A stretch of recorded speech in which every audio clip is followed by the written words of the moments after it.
आदर्श आचारसंहिता काय असते हे सत्ताधाऱ्यांना अजून समजलं नाही. विरोधकांना सुद्धा आदर्श आचारसंहिता कशा पद्धतीने वापर केला पाहिजे किंवा दुसरा जर गैरवापर करत असेल तर त्याच्यावर अंकुश ठेवला पाहिजे काही कळत नाही.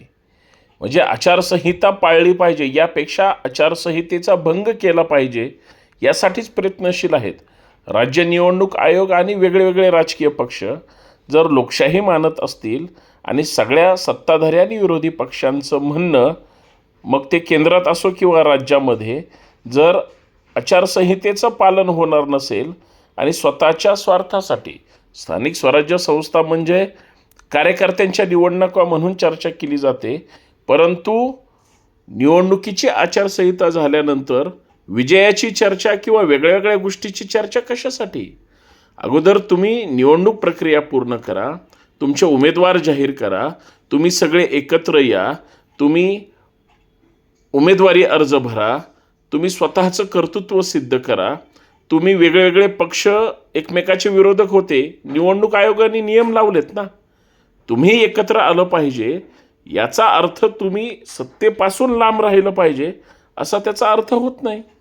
आणि जर आचारसंहिता पाळली जाणार नसेल, आचारसंहिता भंग केली जाणार असेल तर हे साप चुकीचं आहे. आणि कुठलाही राजकीय पक्ष आज उमेदवार बघा, राज्य निवडणूक आयोग सक्तीनं नियम वापरणं अपेक्षित आहे, पण सगळ्या राजकीय पक्षांच्या नेत्यांच्या आशीर्वादाखाली म्हणा किंवा निवडणूक आयोगाचे अधिकारी आणि पोलीस प्रशासन संविधानाचा कायद्याचा योग्य वापर करून कडक नियमांचं पालन केलं पाहिजे किंवा सक्तीनं नियम त्या ठिकाणी राबवले गेले पाहिजेत. असं होत नाही. निवडणूक आयोगाच्या तालावर जनतेने त्या ठिकाणी नाचलं पाहिजे. याचा अर्थ नाचलंच पाहिजे असं नाही, तर त्या नियमांचं पालन केलं पाहिजे.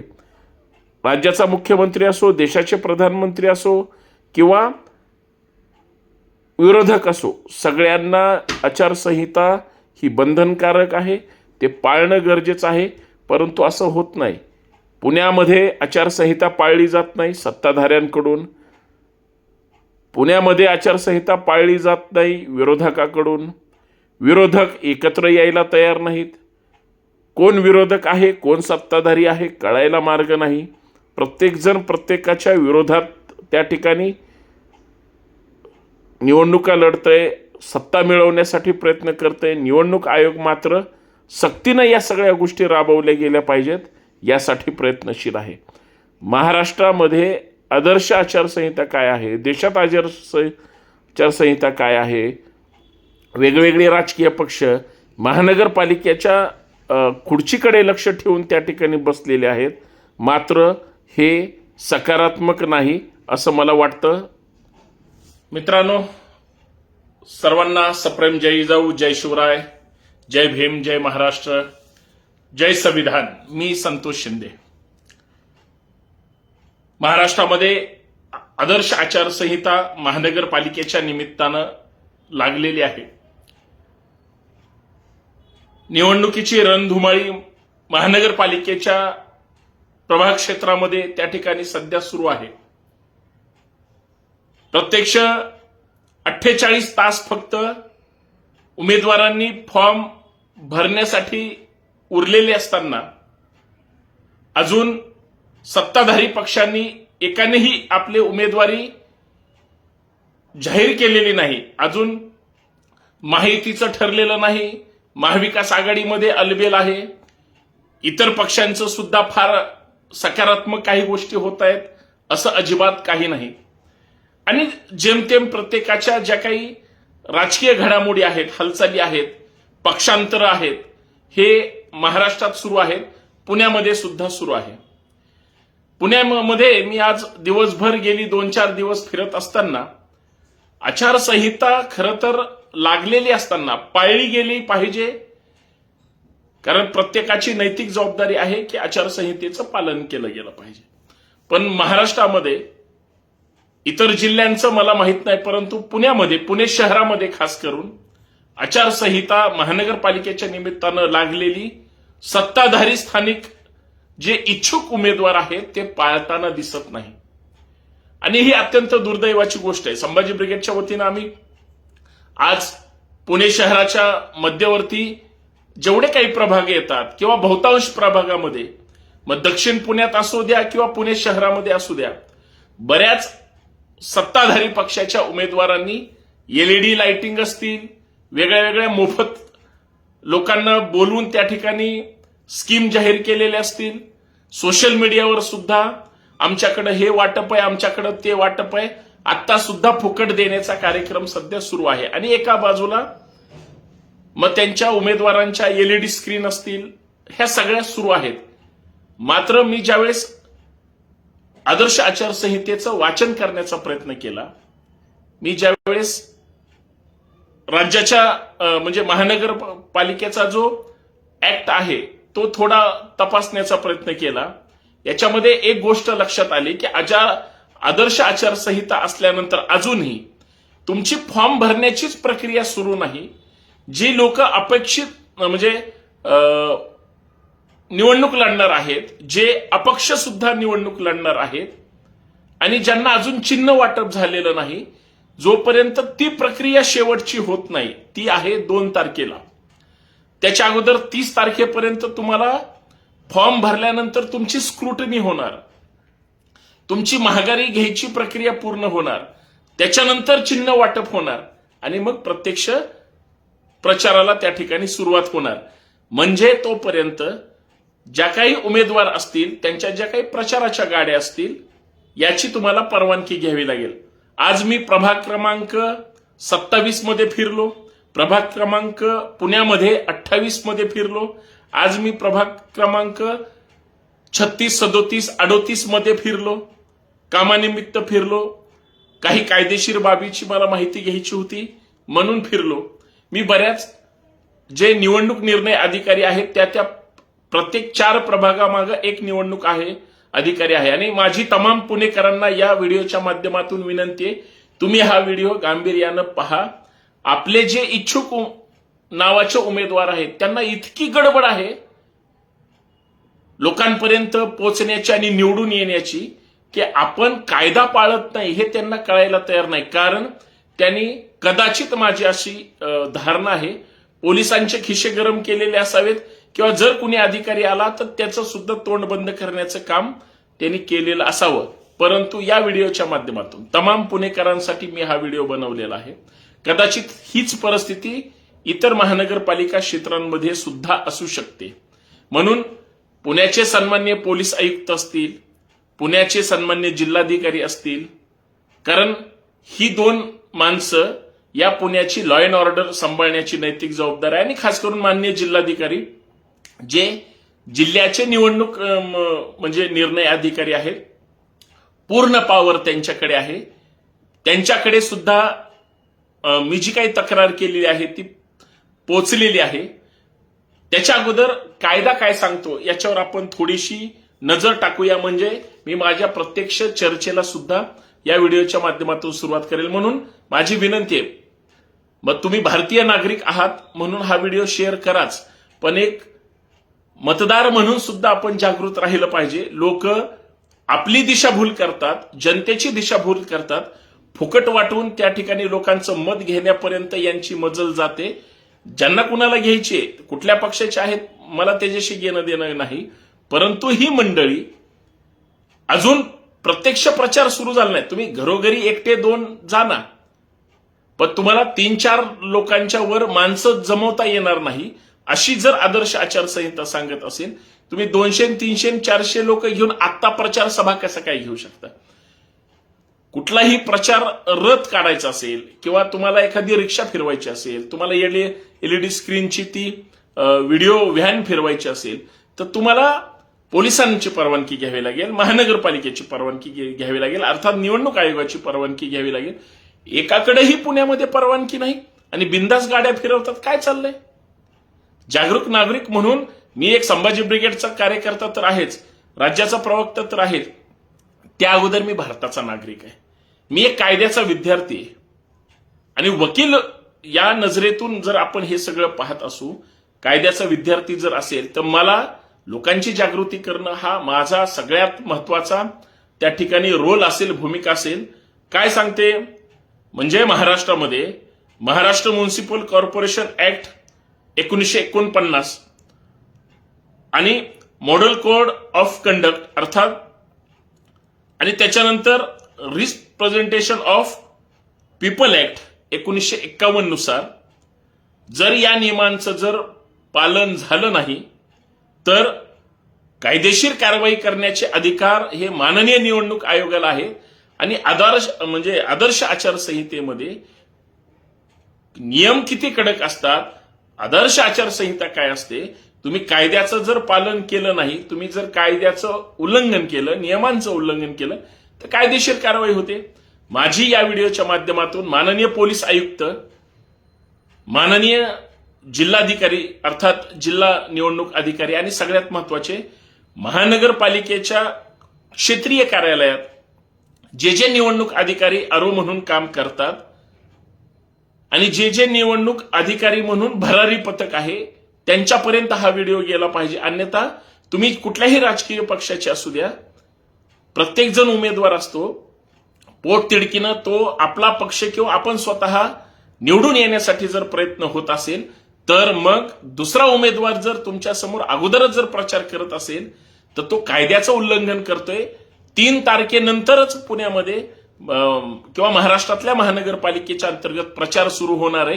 त्याच्या अगोदर जे काही प्रचार रॅल्या, गर्दी हे सगळं आचारसंहितेचं भंग आहे किंवा त्यांनी परवानगी घेऊन हे सगळं केलं पाहिजे. त्याच्यामध्ये अजून मी कायद्याचा त्या ठिकाणी उल्लेख करत होतो. Representation of the people act 1951 नुसार नियमांचं स्पष्ट उल्लंघन जर केलं आणि खास करून विशेषतः मी आज हे पत्र निवडणूक आयोगाला सुद्धा दिलेलं आहे. सेक्शन 123(1) आणि 123(3) अपमानजनक प्रचार, मनी पॉलिटिक्स अर्थात आणि व्यक्तिगत फायद्यासाठीचा प्रचार सध्या तो सर्रास सुरू आहे.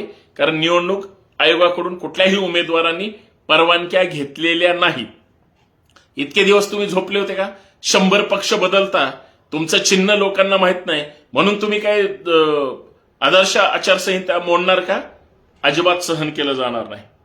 सेक्शन 125(a) आदर्श आचारसंहिता भंगामुळे उमेदवाराच्या अर्जावर कारवाई त्या ठिकाणी झाली पाहिजे. आज जेवढे काही ऑब्जेक्शन घेतले गेलेले आहेत त्यांना माननीय निवडणूक आयोगाने पुण्याच्या खास करून आणि महाराष्ट्रातल्या इतर लोकांना सुद्धा माझी विनंती आहे, तुम्ही त्यांच्यावर आक्षेप घ्या आणि त्यांनी जर आचारसंहितेचा भंग केला असेल त्याला उमेदवारीच भरता आली नाही पाहिजे. सेक्शन 125(a) नुसार तुम्ही त्याच्यावर आक्षेप घेऊ शकता. सेक्शन 175 ऑफ BNS 2023 नुसार निवडणूक प्रक्रियेत जर गैरवापर केला असेल, गैरप्रकार केला असेल तर तिथं त्याच्यावर कायदेशीर कारवाई होऊ शकते. हे कायद्यानं सांगतोय. सेक्शन 223 BNS 2023 नुसार पोलीस आदेशाचं सुद्धा उल्लंघन जर कुणी केलं तर त्यांच्यावर कायदेशीर कारवाई होते. मग जर हे सगळे प्रक्रिया असेल, जर पोलिसांकडे आपण रीतसर तक्रार केली, निवडणूक निर्णय अधिकाऱ्याकडे तक्रार केली तर त्यांच्यावर कायदेशीर कारवाई होणं अपेक्षित आहे. मी आज पुण्यामध्ये प्रभाग क्रमांक 27 मध्ये फिरत होतो, 28 मध्ये फिरत होतो. कारण 27 शहराशी नवी पेठ किंवा पर्वती जनता वसत वगैरे या आणि 28 अलीकडं त्याच्या संबंधित तसाच प्रवास करत असताना 34, 35, 36, 37, 38 म्हणजे अर्ध पुणे दर्शन मी केलं. प्रत्येक ठिकाणी प्रत्येक पक्षाच्या उमेदवारांनी त्यांच्या LED स्क्रीन वगैरे लावल्यात. बघा, तुम्ही जर बारकाईनं जर पाहिलं, निवडणूक प्रक्रियेमध्ये त्या रिक्षाची परवानगी घ्यावी लागते. त्या रिक्षाकडे तसा म्हणजे RTO परवाना, बॅच वगैरे त्याच्याकडे कागदपत्र असायला पाहिजेत. स्पीकर परवाना घ्यावा लागतो. LED स्क्रीन असेल, डिजिटल व्हिडिओ तुम्हाला हे करायचं, त्या गाडीसहित सगळ्यांच्या परवानगी घ्यावे लागतात. कुठल्याही परवानग्या नाहीयेत. आणि खास करून सत्ताधारी म्हणजे अजित दादाचा पक्ष किंवा अजून सत्ताधारी देवाभाऊचा पक्ष किंवा अजून कुणाचे पक्ष, अरे तुमचे चिन्ह आहेत म्हणून तुम्ही अगोदरच प्रचार करणार, हे नाही चालणार ना. असं का तुम्ही त्या पदाचा गैरवापर करताय? प्रभाग क्रमांक 37 सुद्धा काही स्थानिक उमेदवारांनी रिक्षा फिरवायला सुरुवात केली. म्हणजे याचा अर्थ असा पद्धतीने होते. निवडणूक प्रक्रियेमध्ये दोष या ठिकाणी रस या ठिकाणी दिसतोय आणि ही प्रक्रिया ही पद्धत अत्यंत नैतिक जबाबदारी आहे की या सगळ्या प्रक्रियेवर त्या ठिकाणी 100% कायदेशीर कारवाई झाली पाहिजे. त्यासाठी जागरूक नागरिकाची गरज आहे. लोकांचं या निमित्ताने प्रबोधन झालं पाहिजे. म्हणून विनंती एक भारतीय नागरिक म्हणून की हा व्हिडिओ जास्तीत जास्त शेअर यासाठी करा. इथून पुढे जेवढं मतदार म्हणून आपण जागृत राहणं गरजेचं आहे. बोगस मतदान करण्यापेक्षा, पैसे घेऊन मतदान करण्यापेक्षा जागरूक राहणं फार गरजेचं आहे. आणि आपल्या मताचा प्रचंड गैरवापर होत असेल, सध्या फुकट सगळीकडे दिलं जातंय, फुकट वाटलं जातंय, लोकांना भुलता पण बळी, लोकांना रोजगार मिळेल इथपर्यंत ठीक आहे. त्यांनी कुणाचा प्रचार करावा, कुठं काय करावं याच्याशी आपल्याला काही देणं घेणं नाही. पण आदर्श आचारसंहिता बघा, आचारसंहिता लागल्यानंतर तुम्ही राजकीय पक्षाचे बॅनर त्या ठिकाणी झाकता, तुम्ही इतर सगळ्या गोष्टी झाकता. परवानगीनुसारच तुम्हाला या सगळ्या गोष्टी ओपन ठेवण्याची परवानगी आहे. असं असताना सुद्धा तुम्ही जर अशा पद्धतीनं जर गैरवापर करून LED स्क्रीन असेल किंवा भोंगे असतील, अजून प्रचार सुरू झाला नाही. मला एक सांगा, जेवढे प्रादेशिक आणि राष्ट्रीय पक्ष आहेत ते जर 2-5 पक्ष सोडले तर इतर जेवढे काही उमेदवार असतील त्यांचं अजून चिन्ह वाटप व्हायचंय.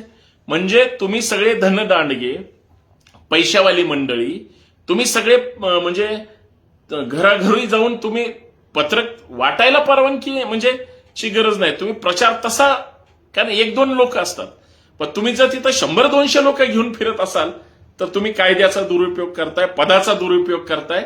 आणि हे कुठल्याही भारतीय नागरिकाला पटणारी गोष्ट नाही. मला तर नाहीच नाही. आणि संतोष शिंदे एखाद्या विषयी अकस म्हणून मी इथं चर्चा करत नाही, तर आचारसंहितेचा भंग होतोय आणि कायद्याचा विद्यार्थी म्हणून किंवा एक ब्रिगेडचा कार्यकर्ता म्हणून मला ते अजिबात सहन होत नाही, खपून घेतलं जाणार नाही. आणि कुणीही आचारसंहिता भंग होत असेल तर प्रत्येकाने तक्रारी केल्याच पाहिजेत. आचारसंहितेचा जे भंग करतील तुम्ही परवानगी घ्या आणि प्रचाराला सुरुवात करा. त्या बिचारे सर्वसामान्य जी माणसं आहेत ज्यांना चिन्हच मिळालं नाही, तुमचा सगळा प्रचार पूर्ण होईल आणि त्यांचा प्रचार नंतर 3 तारखेपर्यंत अजून 5 दिवस आहेत आणि फॉर्म भरायला अजून 48 तास बाकी आहेत. तो पडताळणी होणार, लक्षात घ्या. मग माघार होणार, मग चिन्ह वाटप होणार आणि मग प्रत्यक्ष प्रचाराला सुरुवात होणार. त्याच्या अगोदर जर तुम्ही इतके दिवस काय केलं, मग तुम्ही झोपा काढल्या का? इतके दिवस तुमच्याकडे संधी होती, सगळ्यांनी फुकट वाटून लोकांना हे केलंय, पण सगळेच वाटणार आहेत म्हणून मी किती जास्त वाटतोय हे अजून सुद्धा सुरू आहे. ज्यांच्याकडे पैसा आहे ते वाटत राहतील, त्याच्याबद्दल पण मला काय नाही, कारण फुकट घेणारीच लोक जास्त असेल तर काय बोलायचं. पण पदाचा, कायद्याचा आणि ह्या सगळ्या गोष्टीचा जर दुरुपयोग होत असेल तर हे अत्यंत दुर्दैवी आहे. सगळ्यात महत्वाचं, मला आताच म्हणजे मी आज सोशल मीडियावर सुद्धा बऱ्याच पोस्ट टाकल्या किंवा माझे काही छोटे मोठे डिझाईन करून टाकले. मला बऱ्याच प्रभागामधून फोन आला. आता सुद्धा जनता वसाहतीमध्ये एका सत्ताधारी पक्षाचे अजून इच्छुक आहे, कुणाचीही उमेदवारी जाहीर नाही. सभा कशा काय घेतात? सभाची परवानगी कुणी दिली? निवडणूक ते जे आरो आहेत प्रभाग क्रमांक 27, 28 किंवा कुठल्याही प्रभागामध्ये जर त्यांच्याकडे अजून सभेची, रॅलीची परवानगी घेतली गेली नसेल तर तिथले संबंधित पोलीस अधिकारी काय करतात? माझी पुण्याचे सन्माननीय पोलीस आयुक्त, अतिरिक्त पोलीस आयुक्त, DCP, सगळ्या पोलीस स्टेशनचे सन्माननीय PI, ACP सगळ्यांना हात जोडून विनंती,